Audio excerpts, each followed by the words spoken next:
Epilepsy is a tendency to have repeated seizures. Your brain cells are firing off electrical messages all the time, but in a seizure, it's like a little electrical storm. There's too much of that electricity.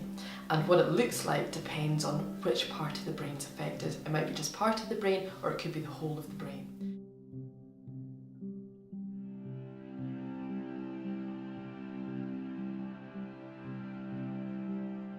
At Epilepsy Scotland we have the youth group and a young person's activity group.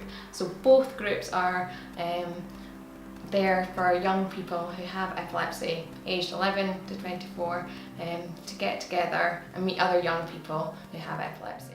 Epilepsy Scotland aims to improve the lives of people with epilepsy. We offer information, we offer support, we campaign on their behalf, really try to give them a voice and try to empower people to fulfil whatever their potential might be.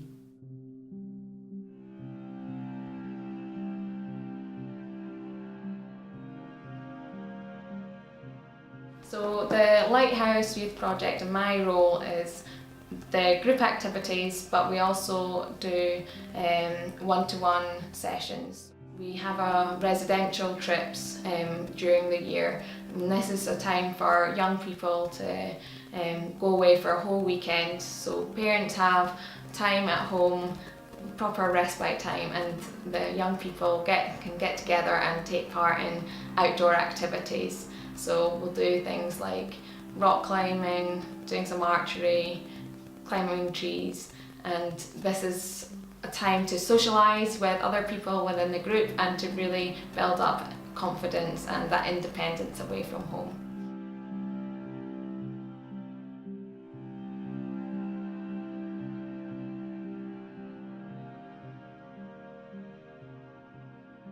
I'm the policy officer at Epilepsy Scotland, so I work between the charity and the NHS and the government and researchers.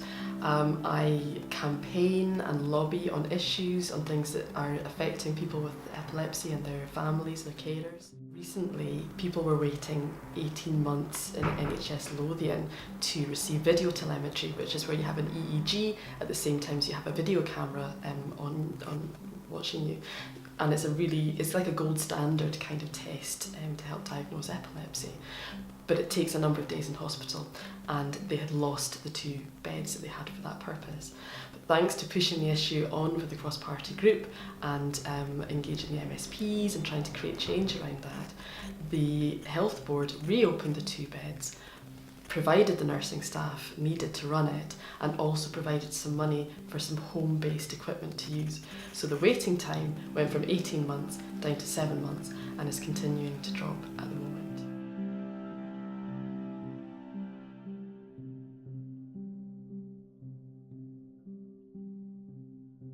The contact team at Epilepsy Scotland tries to provide some of that help, support and information about what it's like to have the condition. We are hopefully able to then provide relevant leaflets, informations about a host of topics that will allow people to live their lives as normally as possible once they're told they have the condition of epilepsy. So without the youth group, a young person we often find can be quite isolated within their peer group at school. So with the youth group, it's really a space for them to be able to talk about their epilepsy only if they want to, but it's more about socialising. We find that people tend to experience quite a lot of social isolation. People with epilepsy have higher rates of unemployment, for example, and tend to face greater discrimination and stigma in their everyday lives, sometimes the workplace, sometimes in accessing services.